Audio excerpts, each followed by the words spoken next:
All right. Hello, everybody in Internet land. Welcome to Central New York's favorite small college, Cazenovia College. I'm Ryan Zlomek, assistant professor in the Visual Communications Department. And I am beyond excited to kick off the Behind the Microphone presentation with Marc Silk as part of the Wheler Family Great Minds lecture series. Before we jump into the conversation with Marc, I want to thank... Hello, everybody in Internet land. Welcome to Central New York's... Wow, that wasn't awkward at all. All right, we got to figure out a sound issue momentarily. My problem. My apologies. Before we jump into our conversation with Marc Silk, I want to thank a few people who have helped make this presentation possible. Brad Wheler and the Wheler family for their sponsorship of the lecture series. Professor Bob Green and Professor Sarah Cross, who have orchestrated the entire lecture series throughout the year and will be providing opportunities for students and community members to hear voices and perspectives from around the world.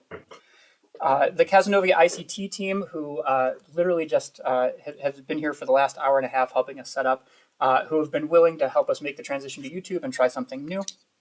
Staff at the Office of Communications, who for their brilliant graphic design work, press releases and promotion. Faculty in the Division of Arts and Science, who were willing to accept this quirky proposal to bring Scooby-Doo to our campus. And then lastly, I really want to thank the Visual Communication Department. Despite the fact that I am on screen right now, you meet a few of our students throughout the evening, but a lot of students have volunteered their time when they could be home watching something else on YouTube and have decided to come and help out with this presentation, which is absolutely wonderful. A few housekeeping things before we kick off. Number one is that we're going to have a pretty rigid structure. Marc is going to, we're going to have a conversation with Marc about his experience as a voice actor, what it's like to work in the media industry, kind of peel back the curtain a little bit, understand some tips and tricks for people who are interested in the industry. And throughout that time, I encourage anybody to participate by adding questions into our YouTube chat. I have students who are writing down your questions and will be bringing them up for the end of the presentation when we have a Q&A. Can't promise I'll get to everybody, but we'll do our best. We're also going to have a live reading where we have student voice actors who are going to be coming up and reading some fairly monumental and famous scripts in some voices that you may not anticipate. And then lastly, for those of you who are here because you need extra credit for a class, first of all, shame on you. Secondly, I will be saying at one point a hashtag.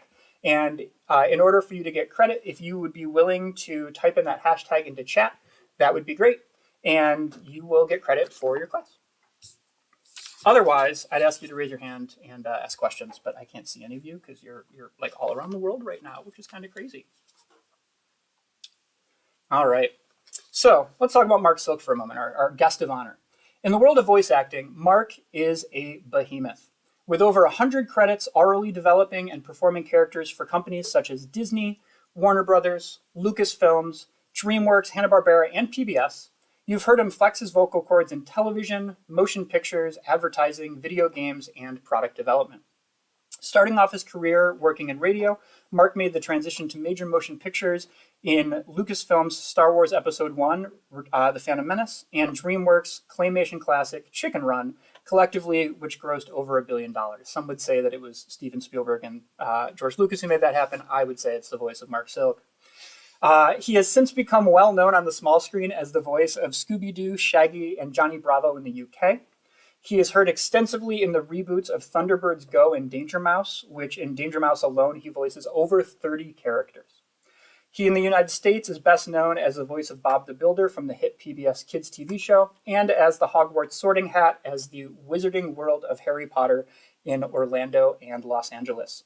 In the gaming community, you can find him on the Nintendo Switch in 2 Point Hospital and 2 Point Campus as radio DJs Sir Nigel Bickleworth and Ricky Hawthorne. And lastly, for you coin-op enthusiasts out there, he's the featured voice in Stern Pinball's Teenage Mutant Ninja Turtles, voicing Splinter, Bebop, Rocksteady, Casey Jones, and Baxter Fly. No matter what personality he takes on, Marc is always a delight to listen to. Please snap your fingers, high-five your computer screens, and give it up for Marc Silk.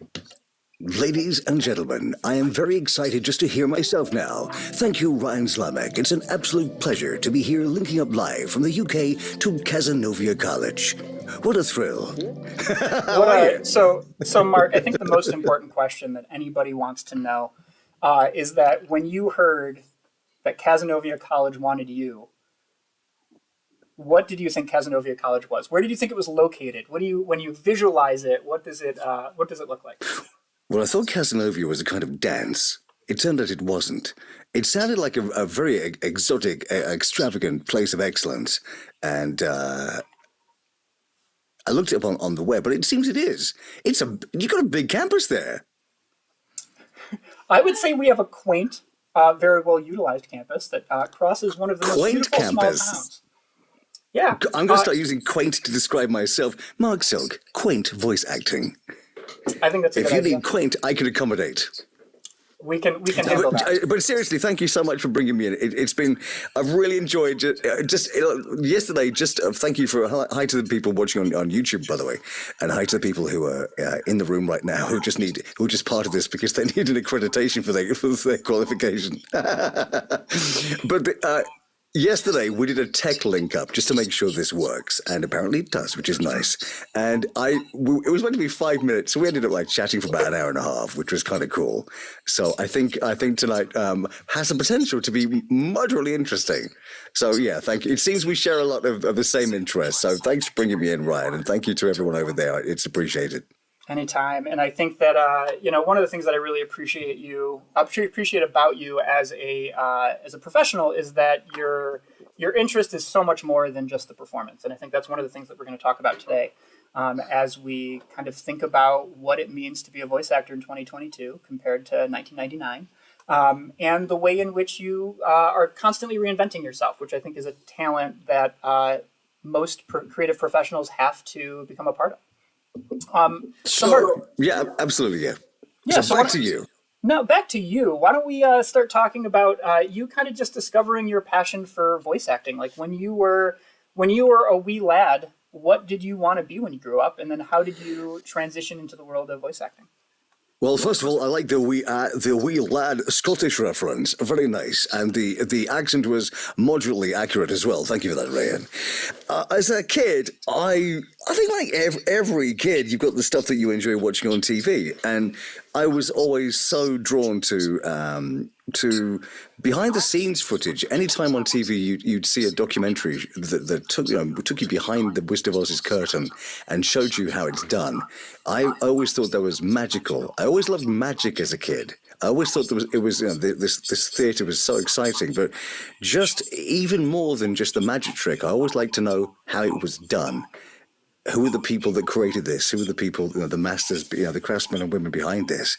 And so as a kid, when I found out I saw a documentary when I was little about, it was called Of Muppets and Men, and it was behind the scenes on the Muppet Show, and it's on YouTube. You can get it there, and it's just gold dust because you see this classic shot of the Muppet Show that the camera pulls back, and you see Jim Henson and Frank Oz and Steve Whitmire and Dave Goelz and all these Jerry Nelson and all these Muppet legends performing it, and you see how it works. And same with voice acting, same with musicians, same with you'd see documentaries of people in the studio. It was just cool. So as a kid, I was always fascinated by the behind the scenes more than I think even just what you saw on the final thing on screen or coming out of your speakers.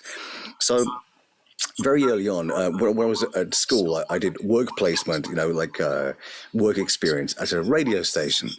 And it was pretty glamorous. I was filing vinyl on shelves. So, you get like 12 inches, stick them on the shelf. And that was my role for a week. But in between, once I'd done my duties, I became very fast at doing that.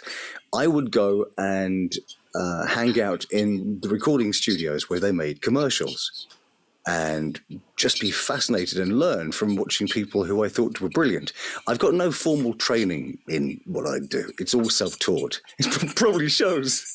But I loved it at the radio station when these voiceovers would come in, these voice actors would come in that you recognize from the commercials on the radio, and you go, oh my God, that's what they look like. And then to learn from the discipline of how they operated and how they could make themselves sound different using performance and also the technical side of this.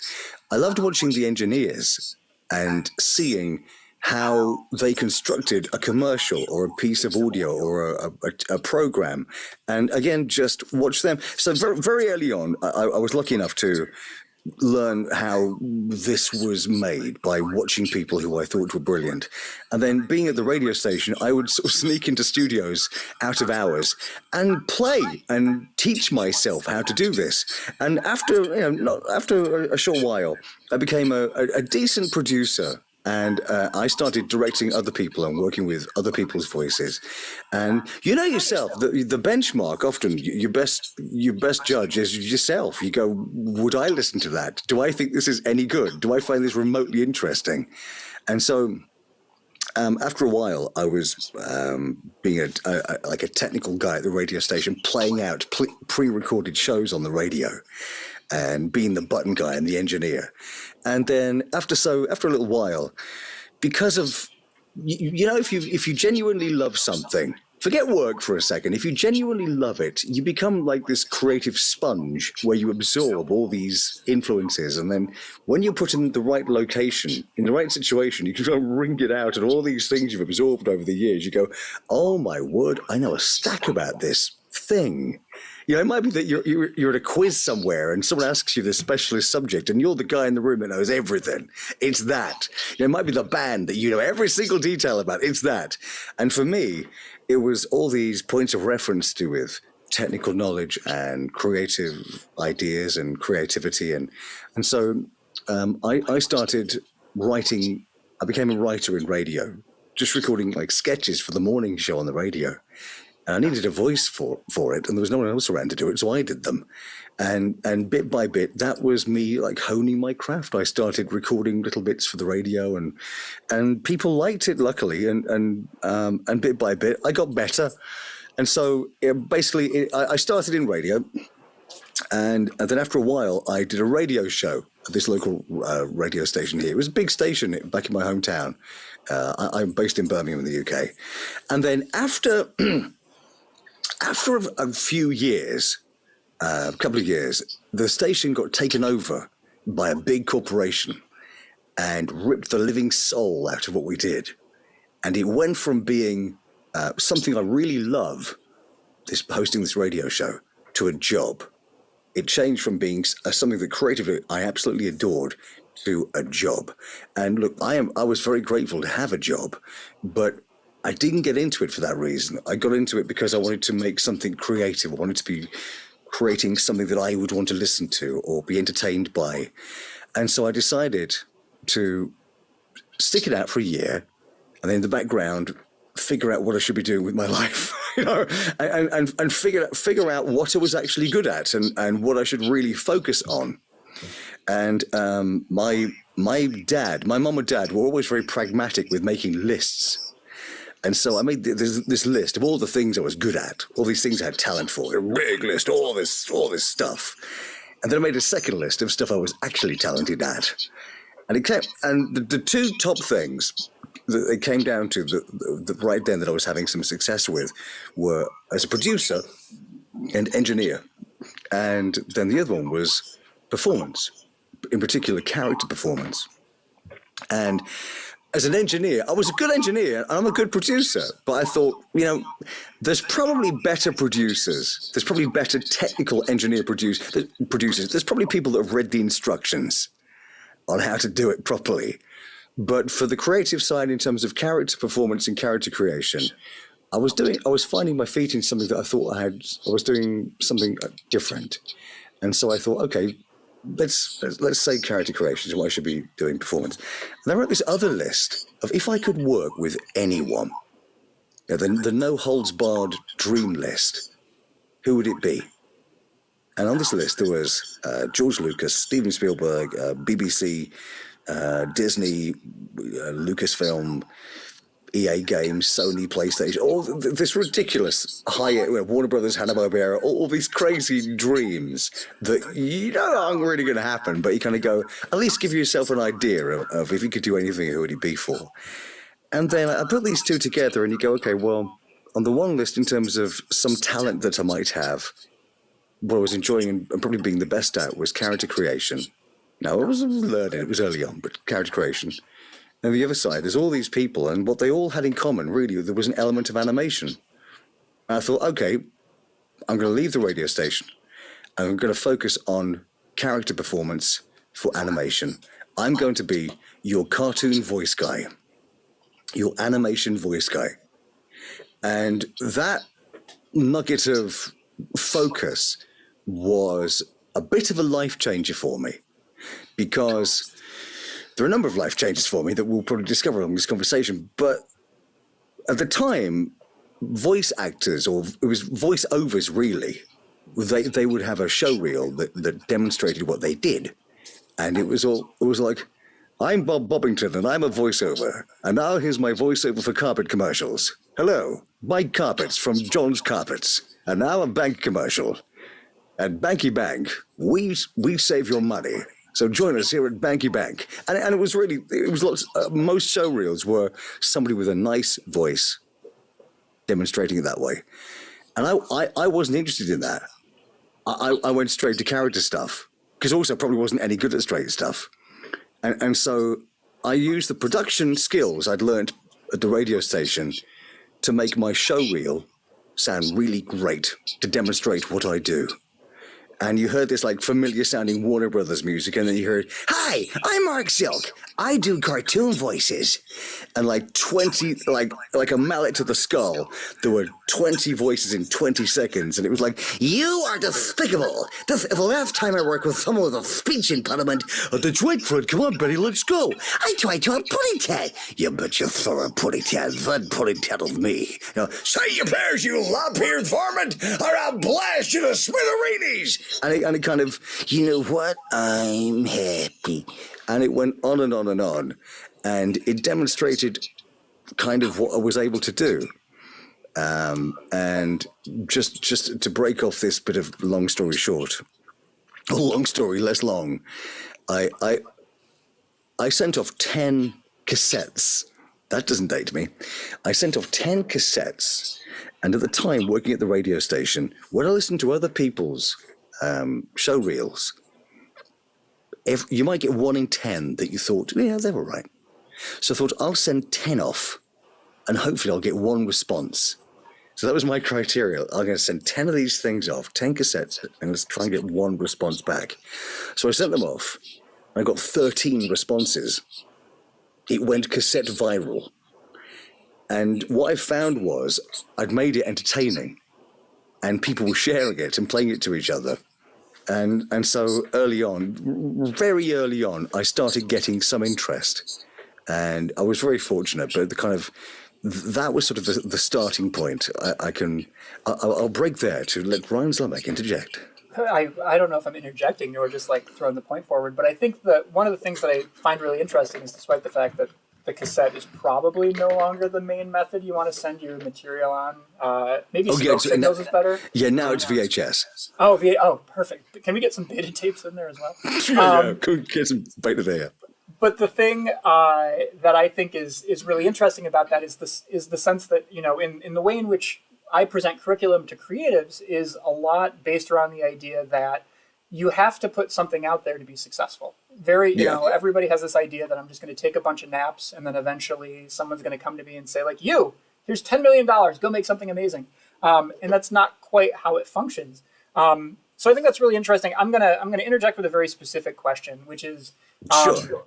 You were a very excitable Aardman Studio collective here, and I know that one of your earliest jobs was on Chicken Run. And I know that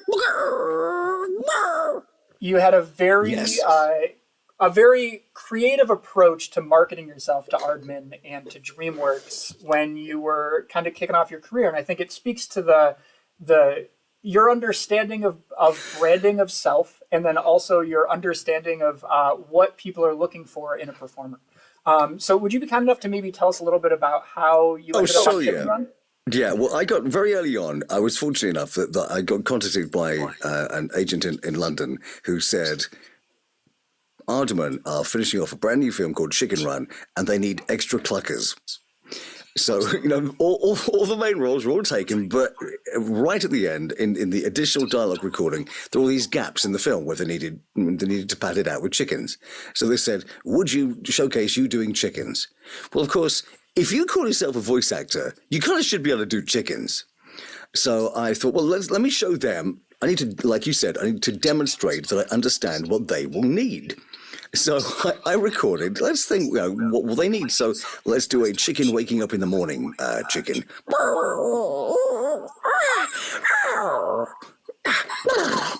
And then maybe a chicken just strolling down the street to get a coffee chicken. Just silly stuff like that. And then more drama as a chicken getting a little bit anxious because Mrs. Tweedy's just woken up and, they're frightened of her. So... And then eventually being, picked up and strangled. So nonsense like that. So that was great. So I showcased the fact that it's very Muppety and very silly and fun, but also it showed that here's somebody that at least understood you need more than just going. But then I thought, look, within reason, anyone that says they're a professional should be able to do that. So let's leave them with something to remember me by. So I got hold of an instrumental version of Frank Sinatra's New York, New York. And a really great big band recording. And you can probably tell where this is going. I did a 5-part harmony, chickens clucking, to Frank Sinatra's New York, New York. And it sounded fantastic. And it was all...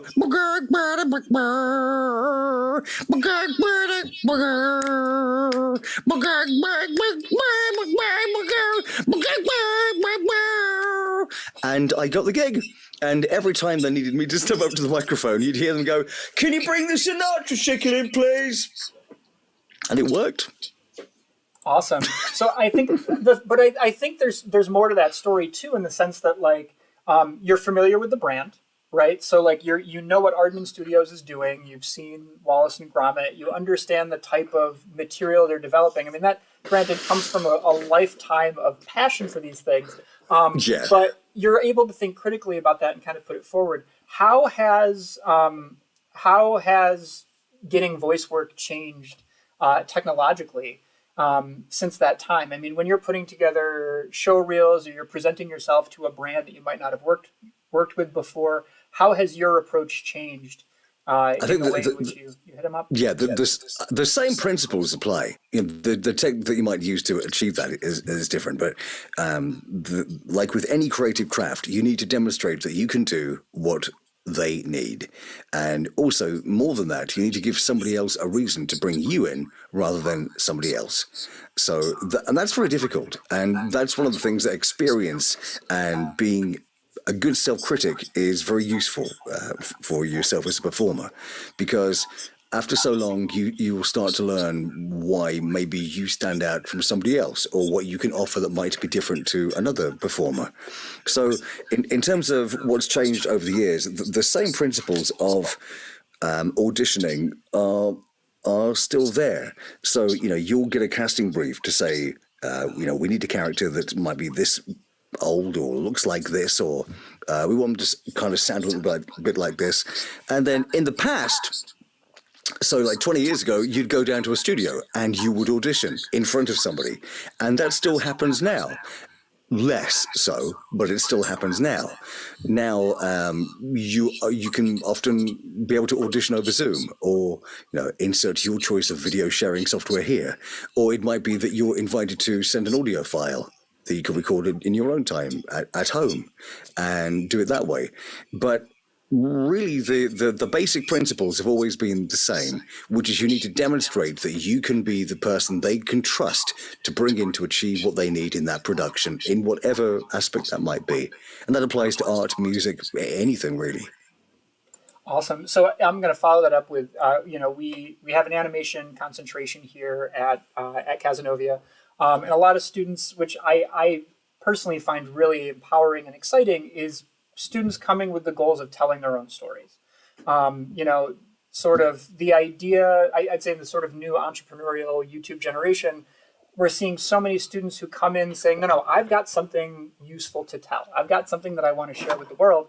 And they just might not have the craft to do it just yet. So when it comes to students or anybody who's interested in testing out their vocal capabilities, self-teaching them, sort of going down the route that Marc Silk has, what sort of advice, both technically, like what kind of machinery or technology should they consider, investing in or just training themselves on? And then how do you encourage them to start to mess with character voices to create their own? In terms of machinery and technology, I mean, really, just starting out, so you don't have to spend anything. Chances are you've probably got enough just in this thing.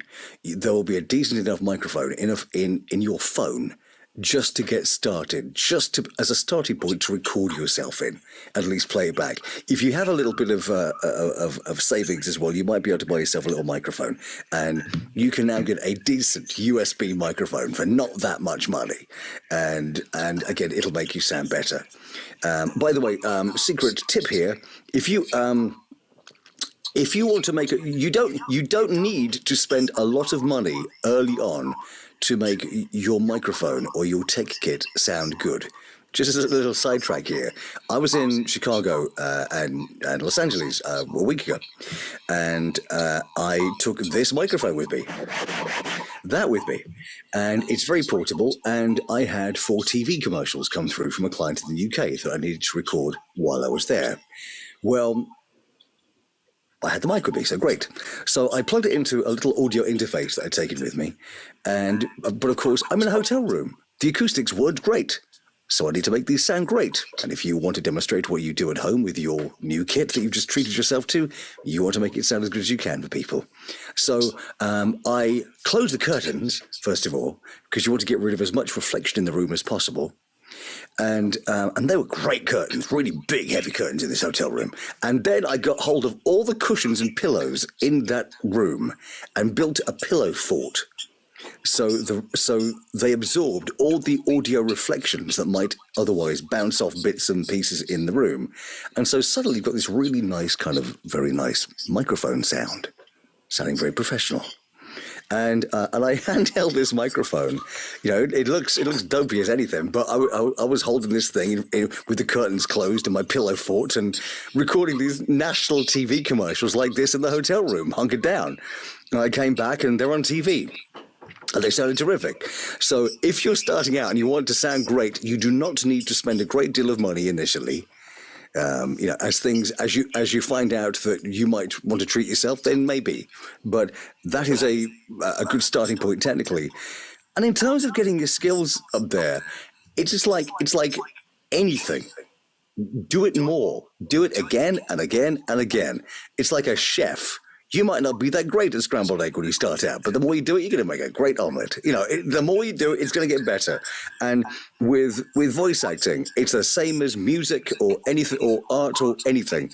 Do it again and again and again, and you will get better at it. And be a really good self-critic, because it's very easy to go to believe your own hype, or you'll show it or play it to friends, and they go, "Isn't it great?" And they'll say, "Yeah, it's fantastic." And then you play it to somebody outside of your bubble and you'll get a real reality check. But to be a really good self-critic is absolutely vital and useful, because just pick something up and bring it to life. Pick up a magazine and read the story out loud and make it interesting and exciting. Be a narrator, be a character.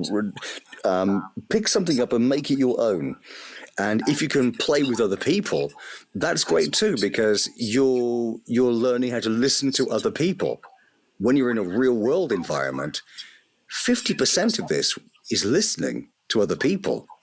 If you're performing with other people, to listen to the director, listen to those other people, you listening to what they're feeding you, and the rapport that you get in that room will make you a better performer. But the basic key with anything creative in terms of honing your craft is just do it again and again and again. And when you listen back to it, figure out what stinks. When you listen to something you've done, you go, "That stinks." Go, "Okay, well, but why does it stink? Why does that suck? But what can you do to change that?" That's actually quite useful. Because you go, "Okay, that bit there didn't sound so good. So what can I do? Why didn't it sound good? And what can I do to improve on that? And then go, what sounded really good? Go, that bit sounded pretty good. How can I hold on to that? And how can I use that in the future? But yeah, so in terms of getting into this, give yourself the best possible start technically. You don't need to spend a lot to get started, but just keep on doing it again and again and again. And actually, I would give 3 super secrets to the keys to a successful career. Are you writing these down? Hey, kids, you're writing these down. Here they go. Number 1, get good. Get good. That's what you do. You get good in whatever way that means to you individually, but you get good. Whether it's as a musician, as a writer, as an artist, as a voice actor, you get good. And that's through experience and working with other people and just doing whatever you can to be a better performer. The next stage is you've got good. So now, step 2, tell other people you're good. Tell other people you're good, because once you've got good, you need other people to know that you're good. And like we referred to earlier, you do that by having a show reel to be able to showcase what you do. You know, a portfolio. It's your way of showcasing what your abilities are, and think of who the people are that will be listening to that. What can you give them to showcase why you're the person they need? It's that, and to be really succinct and focused, and it's that. So get good, tell other people you're good, and the third point, a super secret for a healthy creative career, keep being good. Because if you've got good and you've told other people you're good, but you don't keep on being good and you're resting on your laurels, you don't deserve it. Meanwhile, other people will be coming up behind you and they will be focused on it and being the best they can be. If you get good, tell other people you're good, and keep being good. That's probably the 3 easiest notes you can possibly have to having like longevity within what you do.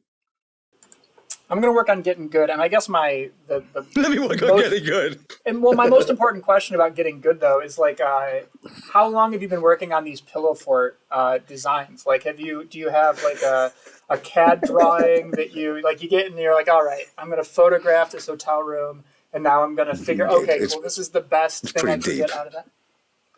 Yeah, exactly. Yeah. Well, as another example, I was in an airport in April.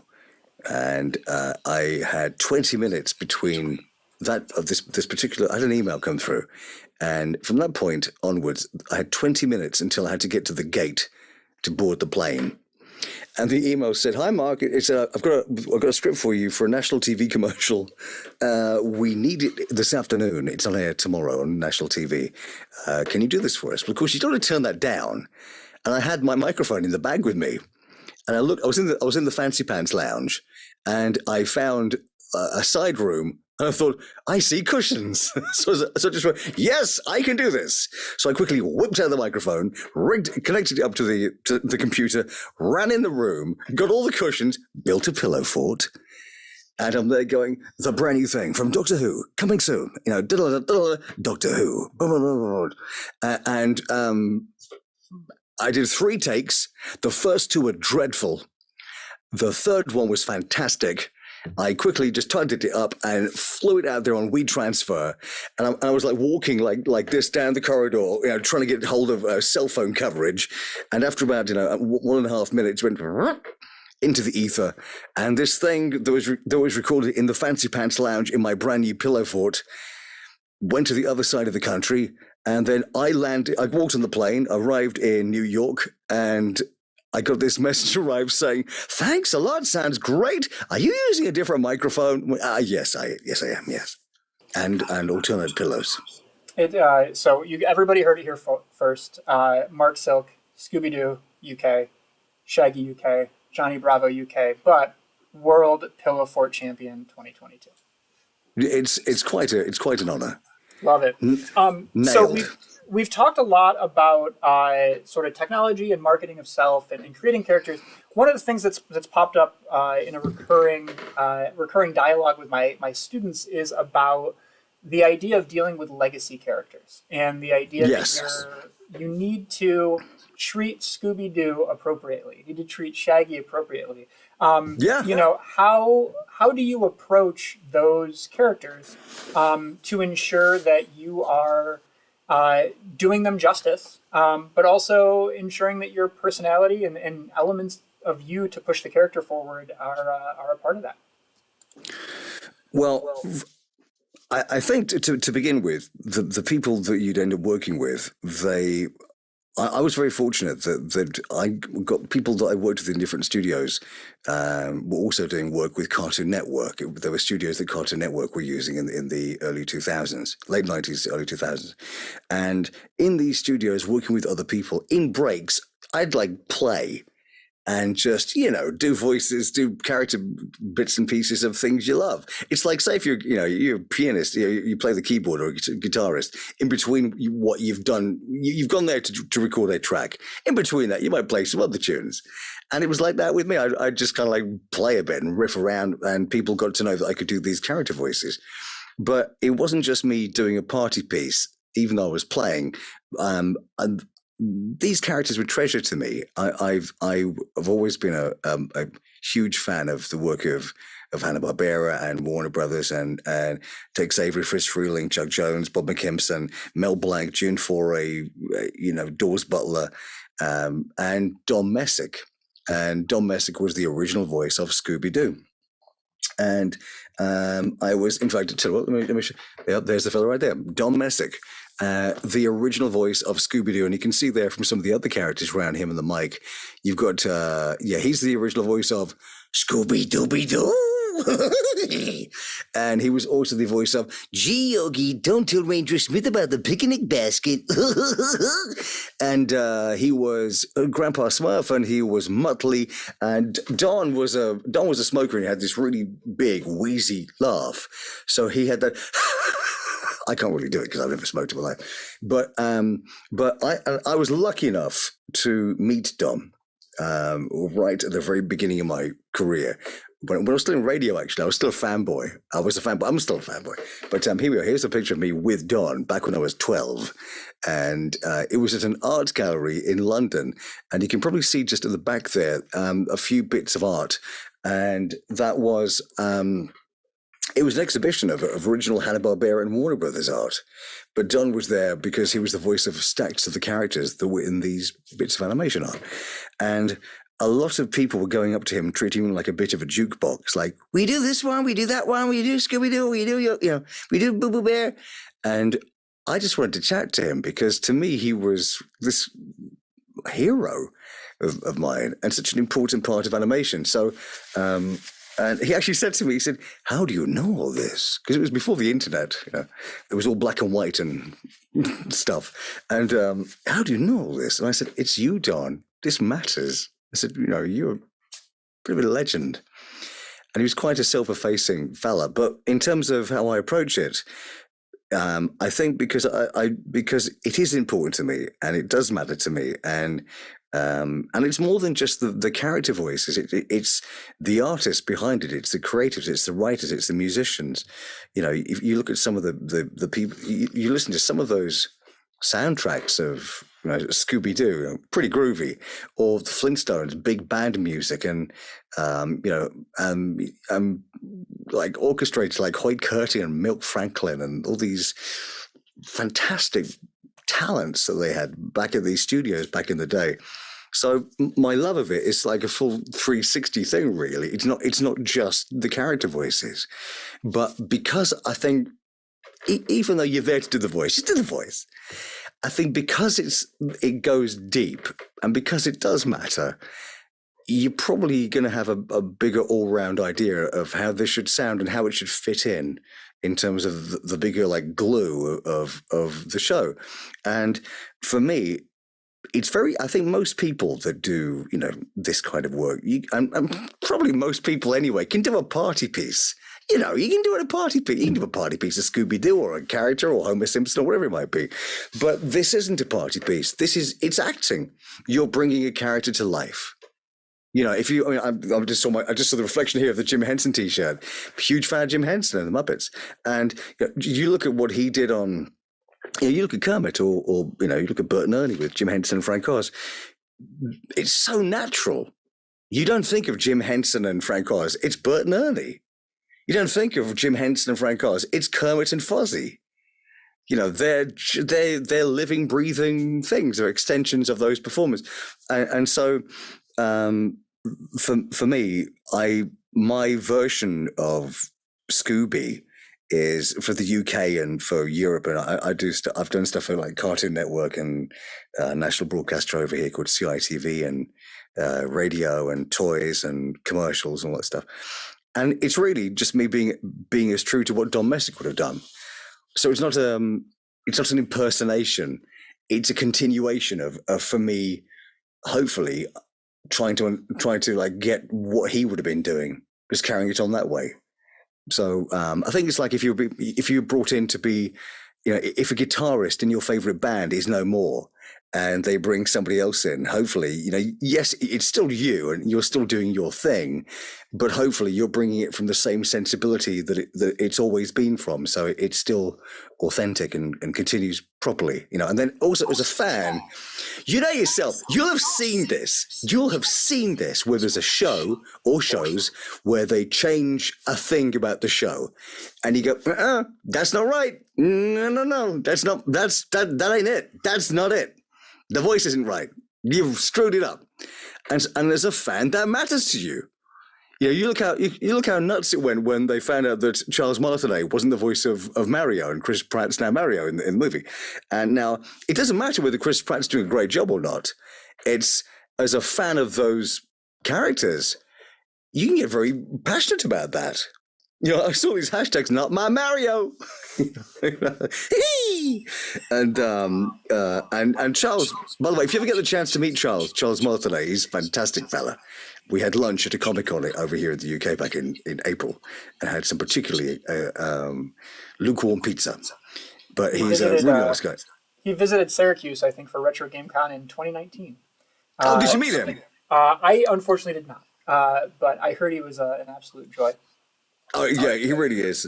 But yeah, so keeping it really simple, I'm just trying to do the most authentic version of that particular character for Scooby, for anything that I'm lucky enough to get brought in over here. I mean, my day to day is creating new characters for new games and new TV shows or movies or name it really.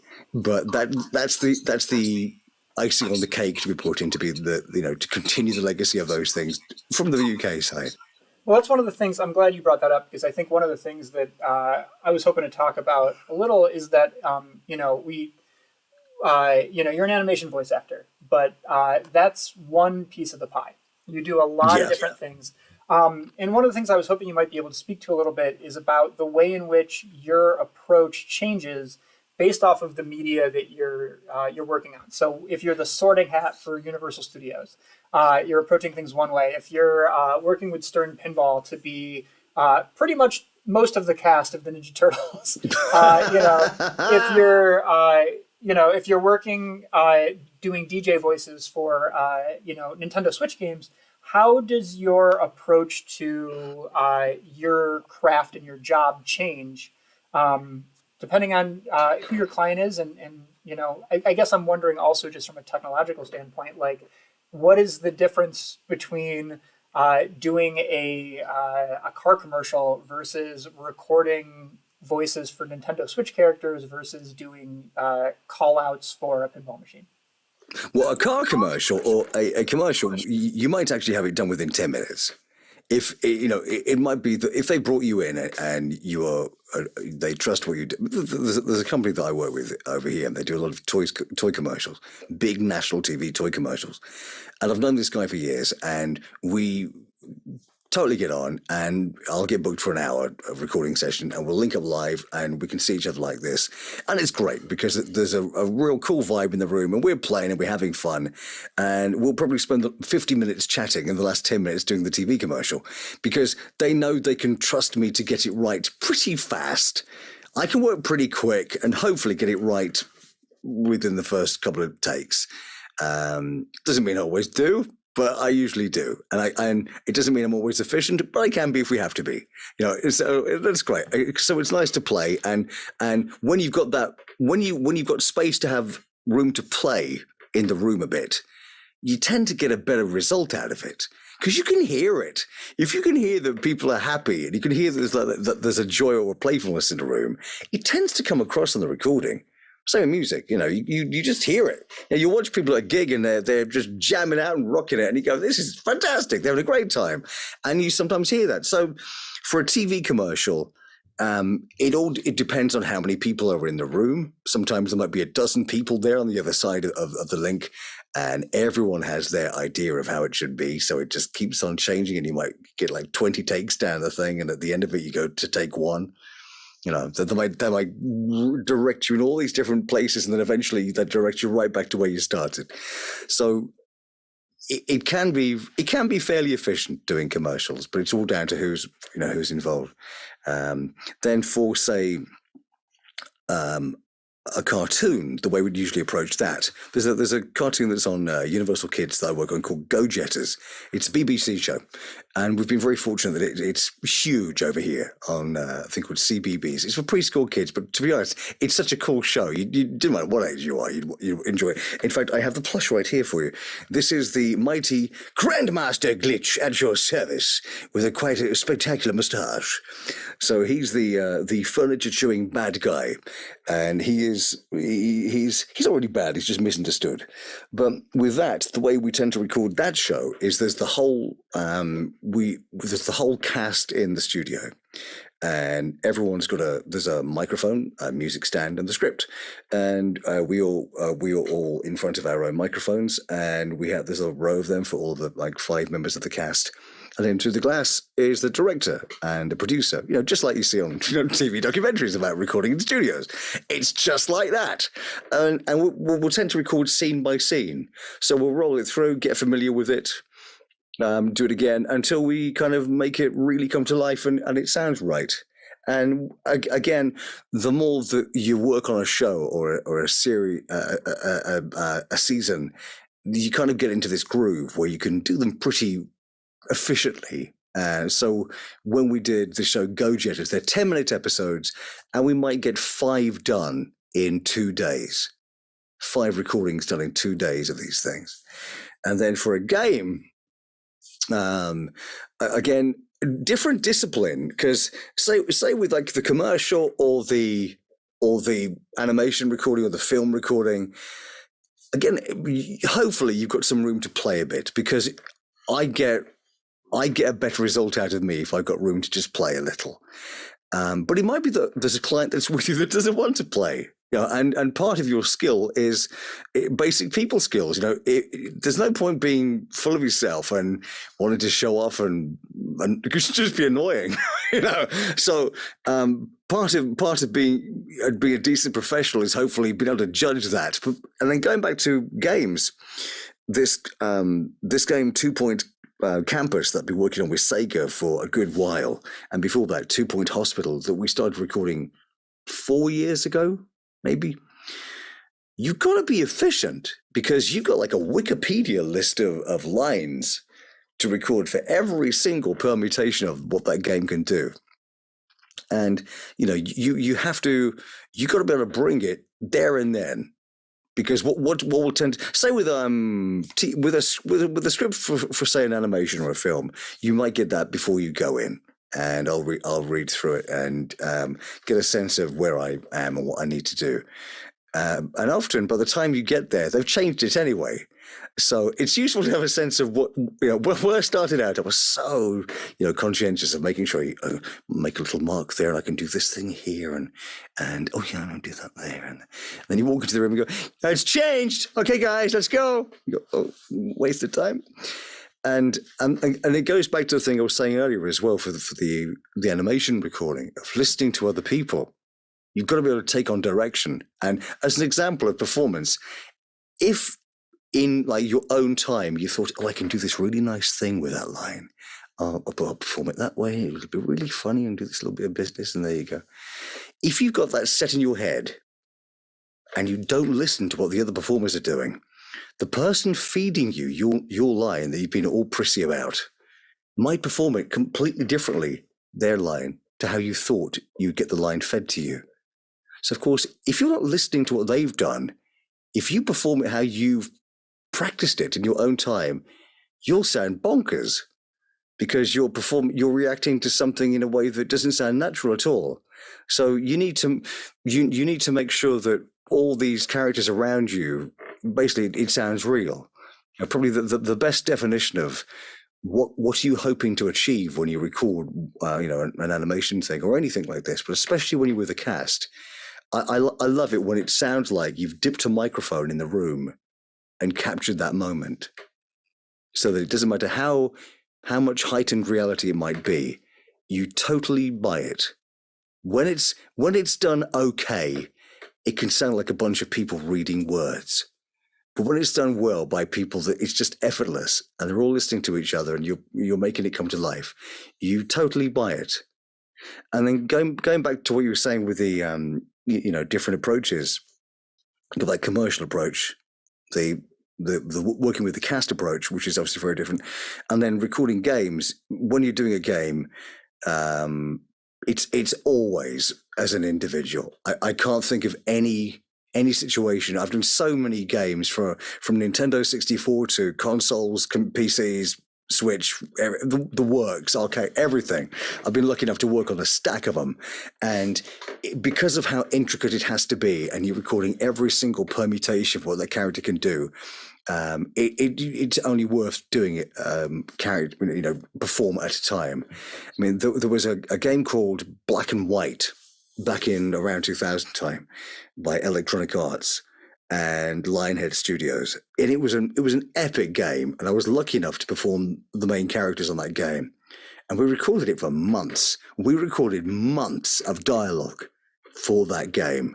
It was one of these early God games where you go around and you're creating your own world, your own universe, and as you played it, you had your consciences that would pop up every now and then. The voice of good and evil, the voice of good and evil. So you would have, oh, look, master, over there, some children playing by a lake. Let's go and help them.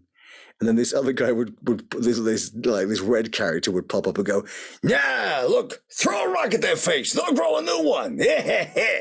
And we recorded, literally, I went to their studio for over a period of months, and then right near the end of the coding of this game, I went and stayed at a hotel, and we in Chertsey, where the Electronic Arts main studio was. Honestly, Ryan, you'd have loved it. The building was like something out of a Bond movie. So you go into these woods, and then around the corner, as the car came around the corner, you this big reveal. In fact, do you know what? I even think it might have even appeared in a Bond movie. Come to think of it, because basically it's a huge glass-fronted building with a lake in front of it, and the huge glass front of this building. During the summer, they could press like the evil Bond villain button, and the entire front of the building opened up like elevator doors. And anyway, the point of me saying this is we recorded a week's worth of recording sessions in the final week. Like literally 9 to 5, just in the studio, recording line after line after line after line. And I was so fortunate to be part of that, because it was one of those groundbreaking games that ended up being number one all over the world. And it won a BAFTA, awards for the audio. But I've been fortunate enough to work on some really cool, big groovy titles. There's another one called Overlord, where I was the minion master. Evil will always find a way. Him. And the writer on that, again, performance is good, but you also need good words. So Rhianna Pratchett, she had a very well-known father, and she's prolific in her own right. She's really is fantastic. She was the writer for Overlord and the series of games that we worked on with that. And again, to have just delicious words to wrap the characters' voices around is treasure. When all these things come together, the whole thing is magical. But they're very different disciplines. So with games, you need to kind of be ready to go. And again, as a skill, a real skill is to be able to be a really good sight reader, to be able to pick something up and make it come to life there and then, whether it's a straight piece of narration, for like an audiobook, something like that, or creating a character voice, to be able to pick that script up and make those characters come to life without having to rehearse or spend a lot of time. Because one of the reasons they brought you in is because they trust you'll nail it fast. And it's a cool way of working. I love it. Speaking of bringing some things to life, Marc, I think it might be time for us to bring some scripts to life. So before we jump into that, for you extra credit goons out there who are hoping that the teacher is going to see your participation in campus life, if you are part of that demographic, if you want to do hashtag cross credit in chat right now, that is #CROSSCREDIT.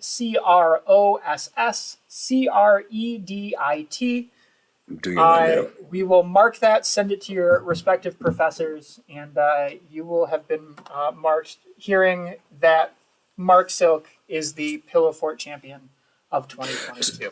So hang on. So to get an extra credit, do they get an extra credit for doing anything or just watching this? I think they're like making ramen noodles and listening to the voice of Scooby-Doo talk to them. And they get extra credit for doing this? Apparently, man. This is college 2022. How do I sign up for this course? Well, come visit. It's very exciting. Sounds good, man. Well, everybody, what we're going to do real quick is we are going to have some script reading. So we're going to take some famous films. The one, the only, the behemoth Marc Silk is going to read in character. And then, Marc, there's something more impressive than you that's happening in this zip code something right more now. Impressive than me? More impressive than you. And that is we have students who are going to read alongside you. So I'm going to ask them to come up in our little... we have a holding area. There's little like cryogenic chambers that I have to like let them out so they can have their moment of fame and then go back. So we're going to start off with Marc doing a solo cattle one. prods and tasers holding them at a distance. Yeah, it's... I'm representing the college, and I will not comment on that. What we're going to do, everybody at home, is we are going to have Marc give us a little case study in the voices of two characters that everybody loves who are named Scooby and Shaggy. I hear they're going to be big. There's this guy named Fred he's had that voice for a long time. So we're not going to talk about him. Oh, Frank Welker, he's epic. Oh, man. Can you imagine doing the same voice since the 60s? Like, it's awesome. Frank Welker, shout out, bud. If you don't know who Frank Welker is, shout out to Google. Google it. So what we're going to start off with, I can tell you who he is. Everyone. That's who he is. Yeah. Are you a Transformer or are you part of Mystery Incorporated? I can't tell. So, Marc, before we do this first reading, I want to preface it with you and I had our talk yesterday, and we had this idea, or I had this idea that I really wanted you to showcase. This is all your fault, Ryan. What? This is all your fault here. This is all my fault. Yeah, I make all the wrong decisions. So we wanted to start off, for those people who know me, there's a number of things I'm obsessed with. One of them is Clint Eastwood movies. Huge Clint Eastwood fanatic. And everybody's familiar with one, Harry Callahan from Dirty Harry. So Marc has graciously agreed to read Harry Callahan as the voice of Shaggy, if I recall. Throwing some Scooby in there. Really, Scoob? Zoinks! So I'm doing this now. You want to go for this? We're going for it, Marc. Well, I will get ready to lose all kinds of gigs now. So you sent me these lovely words. Let's try this then. So we go, like I know what you're thinking. Did he fire 6 shots or only 5? To tell you the truth, in the excitement, like I kind of lost track myself. This is a 44 thingy. The most powerful thingy in the world. It will blow your head clean off. So you got to ask yourself one question. Like, do I feel lucky? Well, do you, Pug? Can we get a Scooby reaction to that? Yeah, Scooby Dooby Doo. Can Scooby say 44 Magnum? Is that possible? I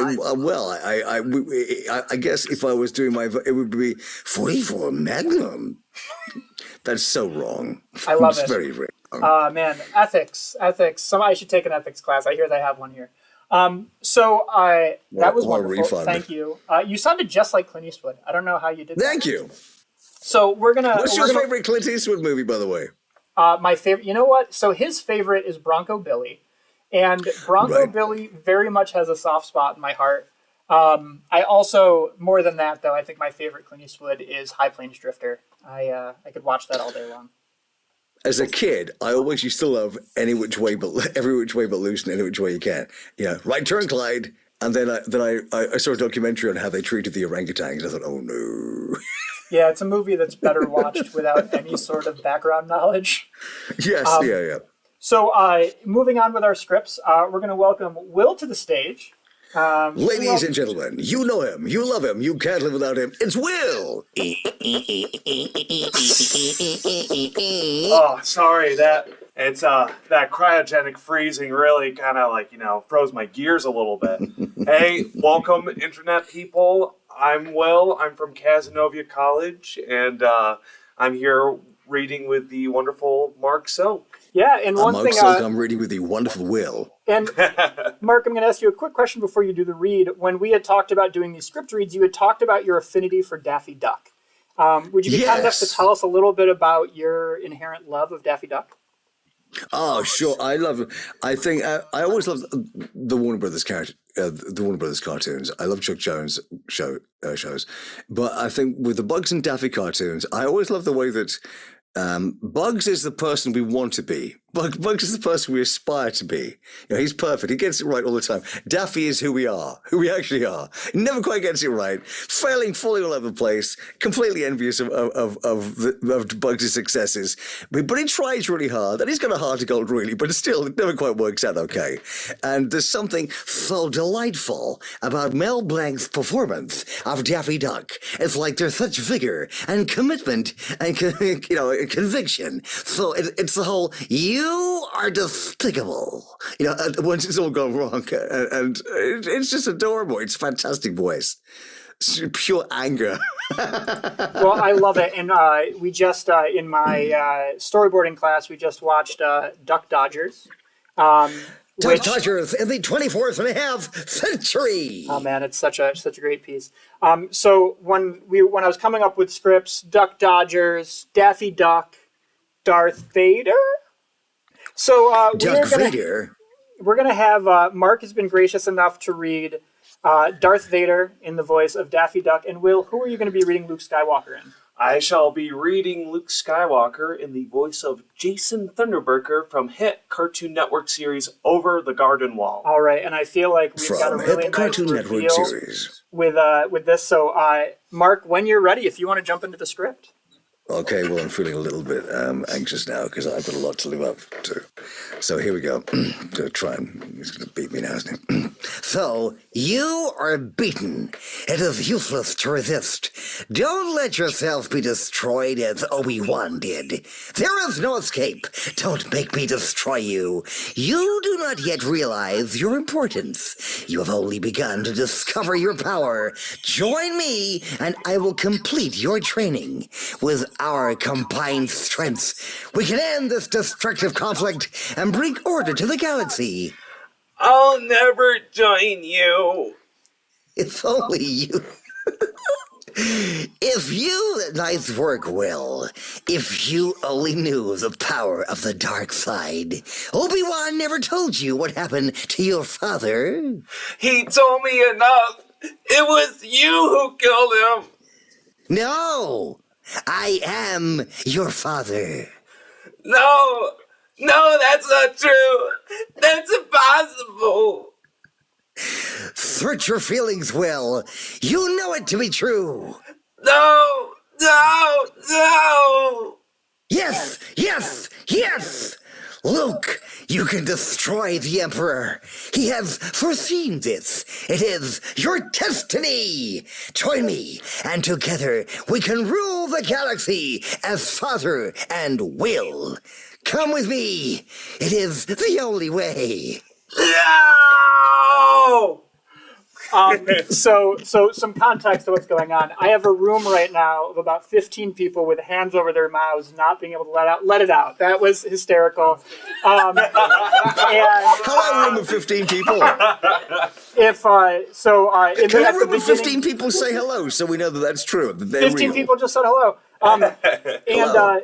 On the flip side of that, I earlier on I encouraged everybody to high five their computer screens. I feel like if you have not done so Nice. yet, give your computer screen a nice high five. Yeah. Will, And that nice was job, remarkable. Will. Thank you. Thank you.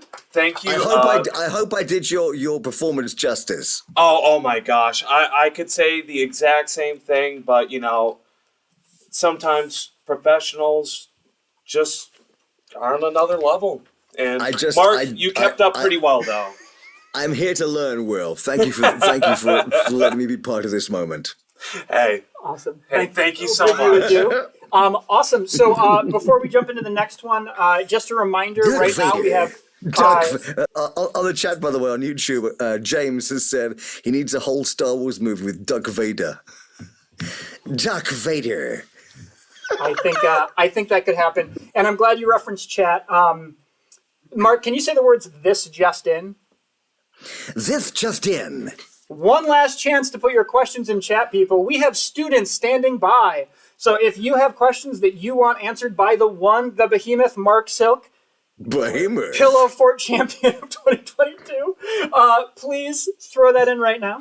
Now we're going to introduce Ladies and gentlemen, if you would like questions answered by the behemoth Marc Silk, feel free to ask them now in chat. Anything about dietary requirements or favorite cartoon characters. What was it like to work with George Lucas? And if you ask him nicely, he will tell you true or false. Did George Lucas offer Marc a potato chip during the recording of Star Wars? Once again, true or false? Did George Lucas offer Marc a potato chip during the recording of Star Wars? And now, back to you, Ryan. Much appreciated, Marc. So we're going to welcome in our next reader, which is Morgan. Morgan is a senior in visual communications, animation, if I recall. Oh my word, Morgan! What a thrill! Who would have thunk? And I wanna say that Morgan was imported to us. When I said, "Hey, we need people who are going to do voices," one of our students was like, "I know a guy," and then that guy said, "I know a guy," and we ended up with Morgan. Here I am. There's a lot of Marc PR Silk, to live up to there, Morgan. you are known the United States around as a builder by the name of Bob. Hey, Bob the Builder here. Can we fix it? Yes, we can. Come on, Scoop, Mug, Dizzy, let's go. Today we're going to build a concrete bridge, which is a real practical skill for a 5-year-old, right? Well, sometimes kids got to learn about trade breeze school early. blocks. So when we were coming up with the idea for this script reading, we're thinking, Bob the Builder, solid role model, somebody who's there to impart really good advice, whether it's about problem solving or about fixing your own plumbing. Bob's got a variety of things to teach us. So I was baffling my head, who is somebody that had something to teach us? And all I could think was Mufasa. Mufasa has something to teach us, right? Young Simba learned so much from his dad. Absolutely. And we decided that maybe Bob the Builder should teach us some things Mufasa style. So Morgan, you're going to be reading Young Simba.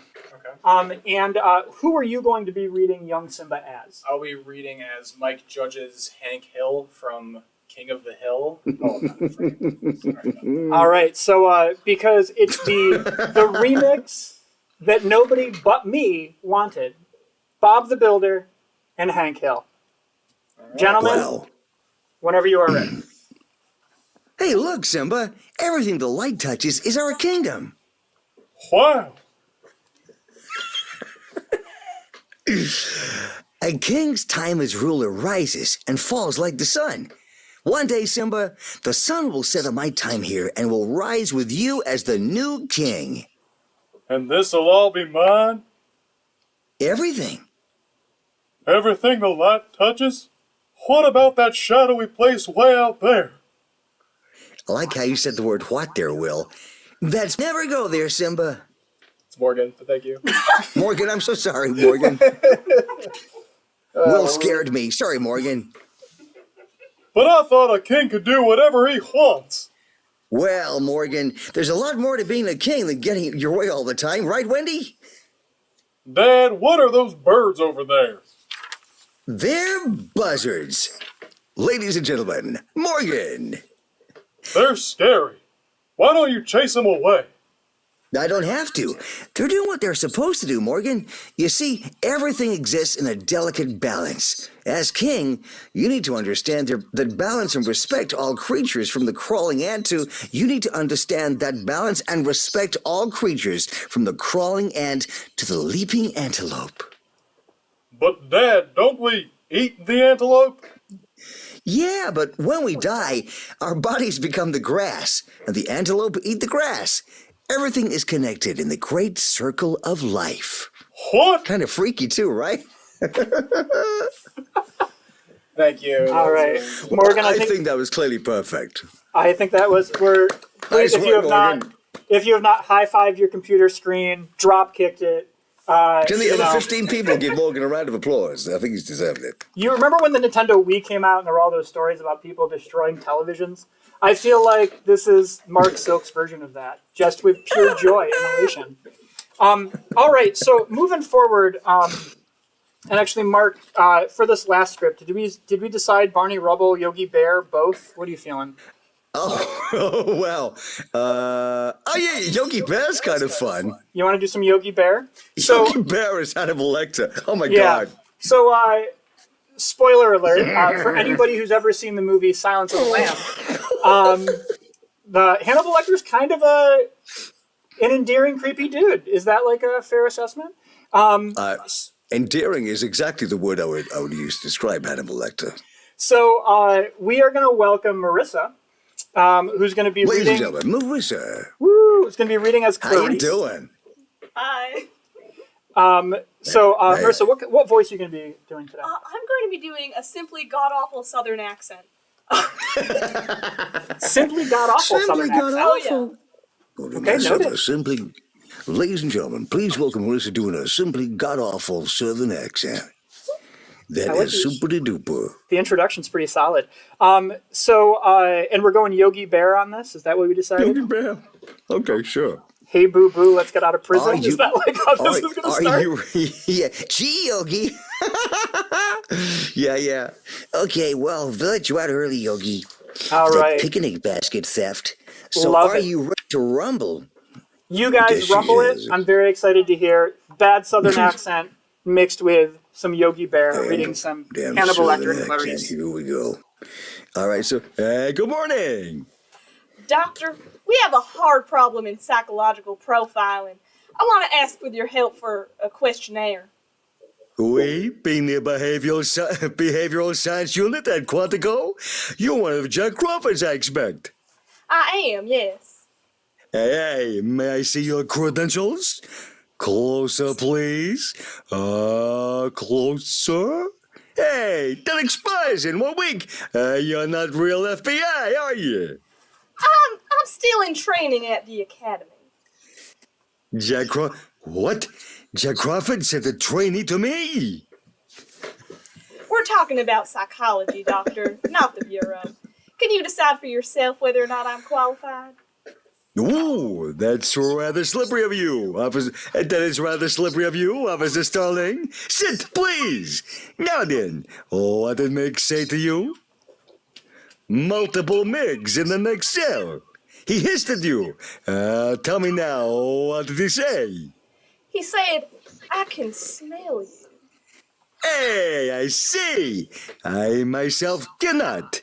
You use skin cream. And sometimes you wear little temps, but not today. You brought your best bag though, didn't you? Yay! Yes. It's much better than your shoes. Maybe they'll catch up. A little ketchup? I have no doubt of it. You're smarter than the average bear. Yay! Ladies Awesome. and gentlemen, you have just witnessed absolute carnage. Feels Awesome. so short in this. There. Sorry. Thank you for joining, Marissa. Awesome. I So can apologize. that was glorious, Mark. Thanks for playing along. Glorious is exactly how I would describe that. And I gotta, any feedback for our young vocalists here, our young performers? I think. How can I possibly even begin to critique that? Each one of them. Will was fantastic. Morgan was stunning, and our last performance was. It wasn't as Southern Carnage as we were warned of. First of all, I think it was actually quite fair. I think Don, fine job. I think that Marissa, Morgan, and Will, thank you guys for volunteering. That was wonderful.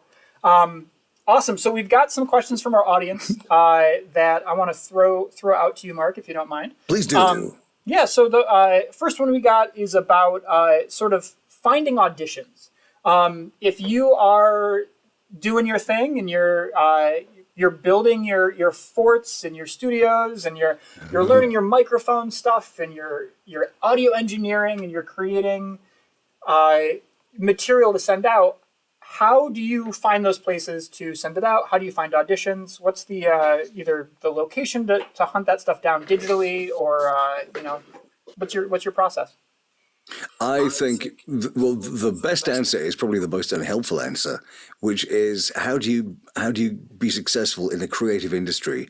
And the answer is get creative. And so it's really you start looking at resources that are out there. There are so many places to look, and I mean, and just follow the news, follow the people whose work you enjoy, and who you were drawn to, and find a way of where are they? How can you meet them? How can you hear them talk? How can you just say hello? How can you connect with them? Twitter and social media are your friends now. It's for you to basically get creative and find where do you look for casting? Where do you look for all that kind of thing? I mean, for me, the very first game project I ever worked on was a project that actually never made it. It was called Joe Blow. It was a PC game, and it was really cool. It was back in the days of. Do you remember back in the days of PC gaming? Like it was in the 90s, where it was at the very beginning of 3D animation. So, for a PC to be powerful enough to do 3D animation, you needed to buy and install into your PC a 3D accelerator card. And they were massively expensive, but you had to add this hardware to allow your computer to do acceleration. And there was a company who was reading about in a computer magazine that were making a new game. And it was all 3D graphics. And I thought, well, if they're making a new game, they probably need voices for it. So I got in touch with them, and literally it was that straightforward. And it's not like that now, but it can be like that now. But literally, I got in touch with them and said, "Look, I see you're doing this thing. It looks fantastic.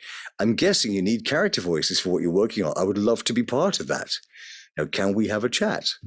And they got back in touch and they said, "Yeah." And they invited me down. And there was a guy, a coder at this software studio that they referred to as Spock, because they said he had no social skills at all, and he just would sit in a corner and just code.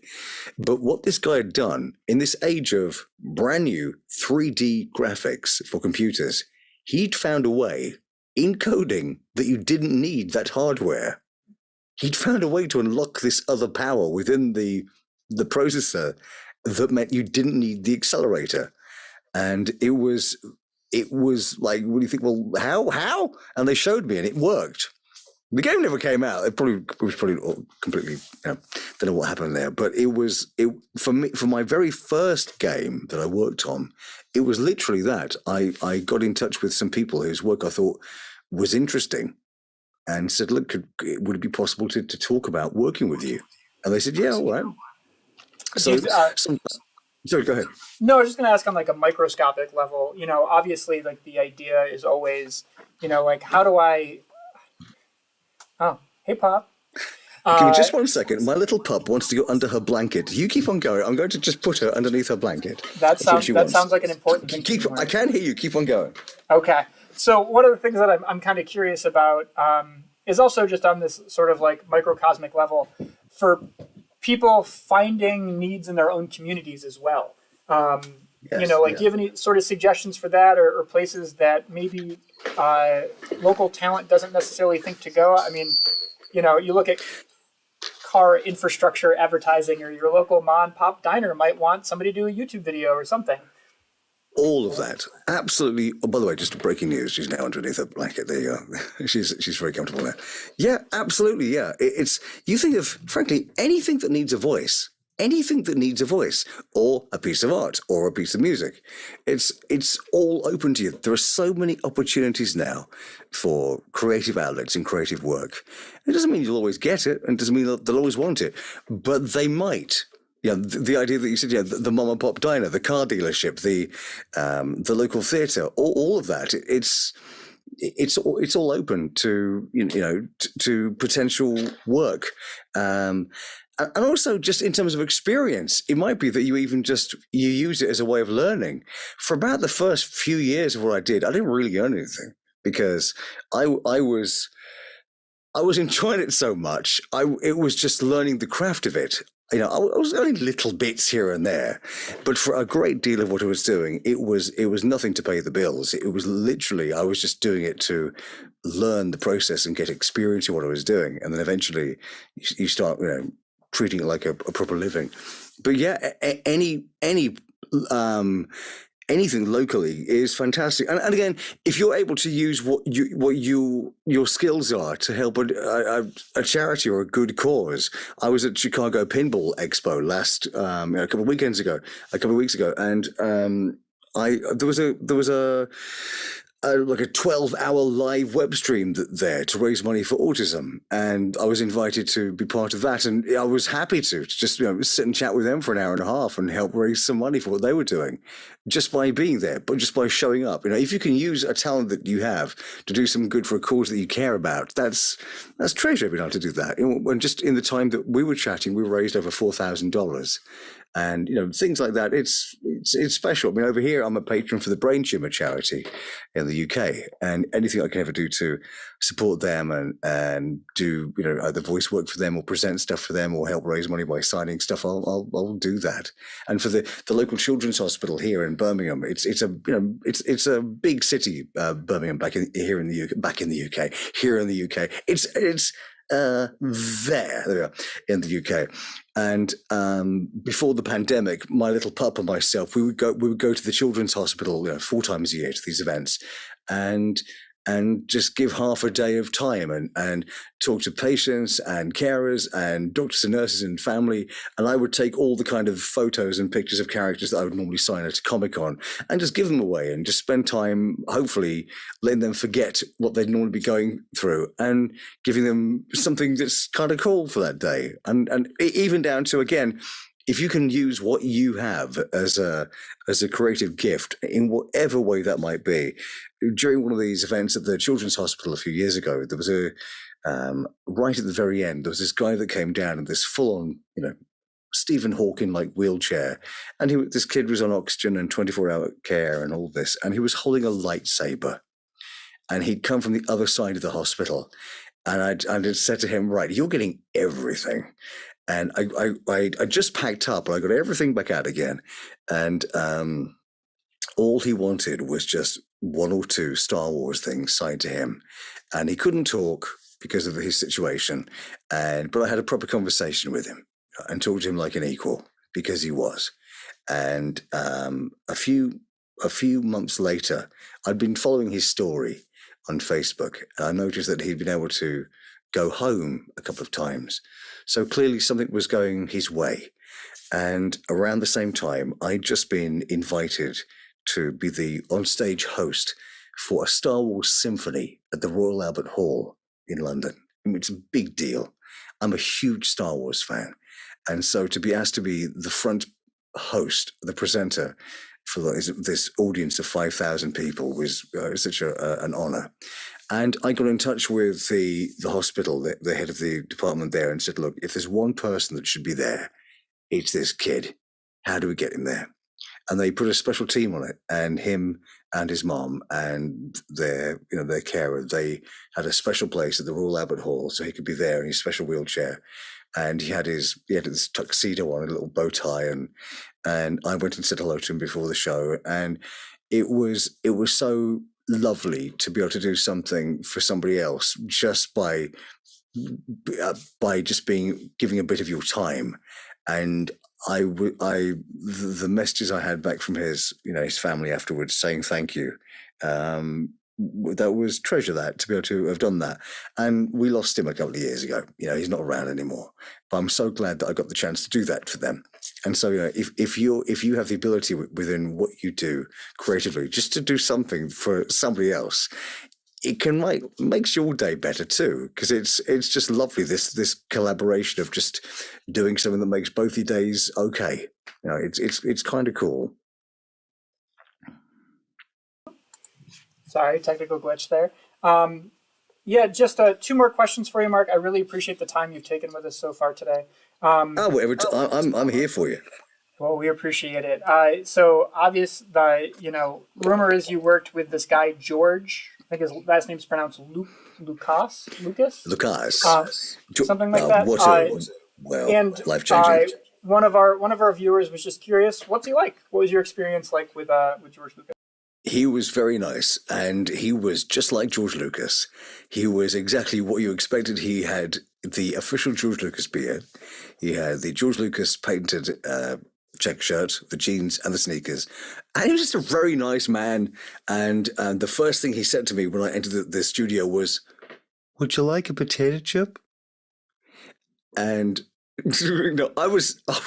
It's the last time I remember ever being truly nervous, because I'm a huge Star Wars fan, and I'd got a call only a few weeks before then from someone saying, "Are you free next Tuesday to meet up with the casting director of a new Star Wars film?" And I went, "Let me check." Yes. And I went down and met up with Robin Gerland, the casting director of Phantom Menace, and I got the gig. And we recorded at Abbey Road Studios, the Beatles studio. It's that studio where those soundtracks have all been recorded, and just to walk across that crossing, the famous Beatles crossing, just to go to work that day. I mean, my mind was blown before I even got through the door. And I arrived in the lobby of Abbey Road Studios, and the lady said, "Can I help you?" And I said, "Yes, hello, it's Marc Silk for George Lucas." And she looked down and she went, "Oh yes, Mr. Silk, take a seat. He's expecting you." And you kind of think, yeah. And I took a seat on that sofa and started shaking. I actually started shaking, thinking, what am I doing here? Oh my God. And then very quickly I got it together, and you realize actually the reason you're there is because they want what you bring to that project. And then, I was just absolutely in awe of the situation. And he was a very nice man to work with. And I think when you work with people who are actually genuinely any good, they don't need to throw their weight around. What have they got to prove? He's George Lucas. And there was him and Rick McCallum and Robin Gerland and Skywalker Sound were there. The engineers from Abbey Road were there. There was such incredible support. And just as a lesson in, here is how you work. Here is how you operate. It was a real, I was on a cloud 9 for quite a while after that. And before I went in to record my dialogue the one day, there was a guy before me who was a real class act the way he was working. He was doing this larger-than-life character voice. And, of course, back then, I didn't know who he was. I didn't know what the character was. And it was only when I saw the film I thought, oh, it's that guy. He's Jar Jar Binks. And it was Ahmed Best, who was in before me, who's actually a lovely guy, massively talented. And I met him for the first time the Christmas before the pandemic kicked off at a Comic-Con in the UK. And it was such a treat to meet him. And he was a total class act. And he has a Star Wars pinball machine. So we had a couple of things in common, that we were both in the same film, both recorded the same day, and have a love of pinball. That's awesome. There seems to be a lot of us. A lot of those pinball people. Seems to be quite a few of us, yeah. Who would have thought? It's like it's having a resurgence or something.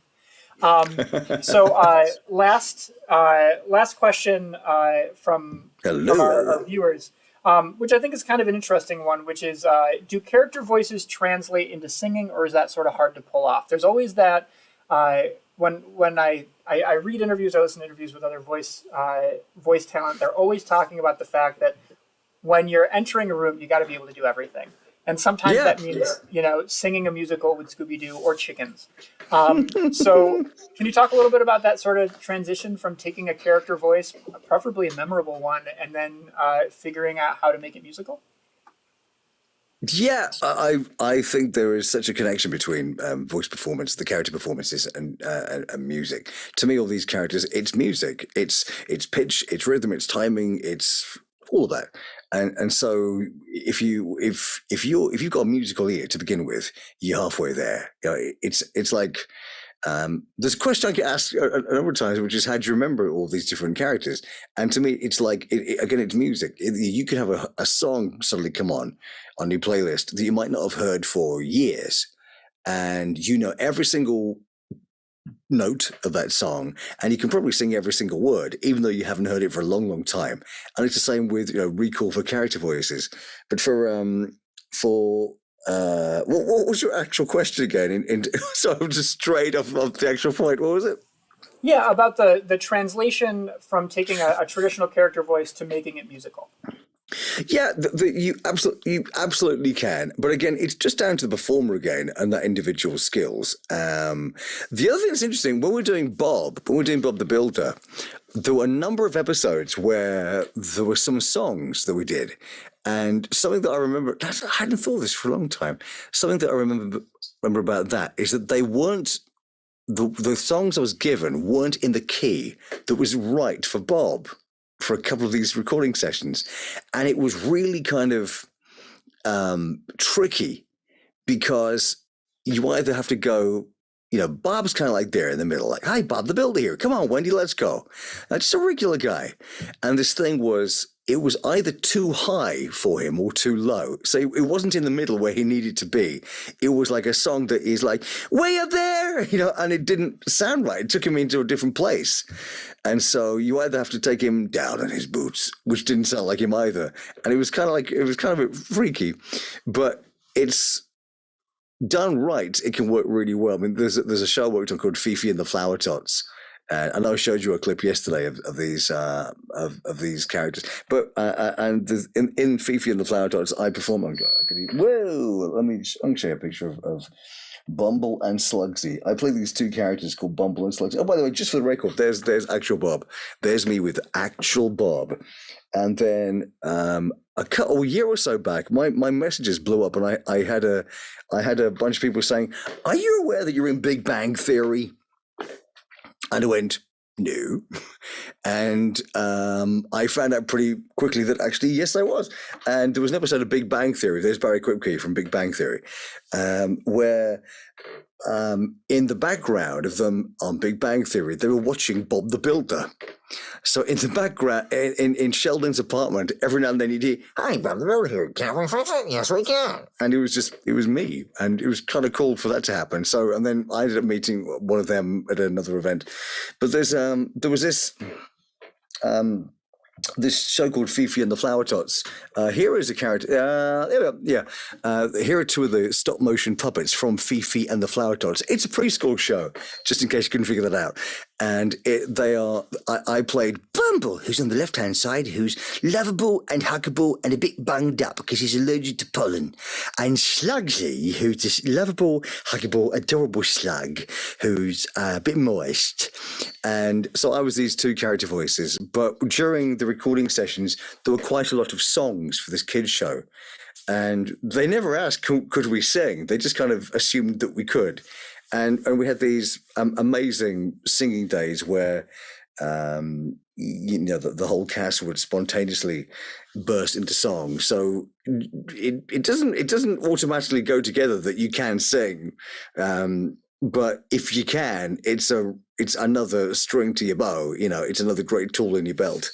And I mean, this here is me in the studio going bonkers, singing as these two particular character voices. But there's it can be a real bonus if you can sing, and it's a lot of fun. It's a real lot of fun. Marc Silk on behalf of Cazenovia College for the Wheler family Great Minds Lecture Series. We sincerely have just had a blast this last hour and a half. Everybody in Thanks, the room Ryan. Me too. is gleaming. I feel like everybody at home is gleaming. It's just been an absolute treat. So thanks for joining us, everybody at home. Thanks for popping in. There Thanks will a be lot. two other lectures that are coming in the spring. So please be on the There are please other be on the people? lookout. There are other people. But Marc, I got one last favor before you go. Of course. In a voice of your choosing, can you say you're proud to be a wildcat? Ladies and gentlemen, I am proud to be a wildcat. Or, I am proud to be a wildcat. Can we get a Barney Rubble there? Just one to round it out. I'm proud to be a wildcat. Hey! I'm also proud to be a wildcat. Everybody at home, thanks for coming. Have a wonderful evening. We are Ryan Zlomek and Marc Silk and my wonderful team of production assistants. So have a great night. Thank you, wonderful team.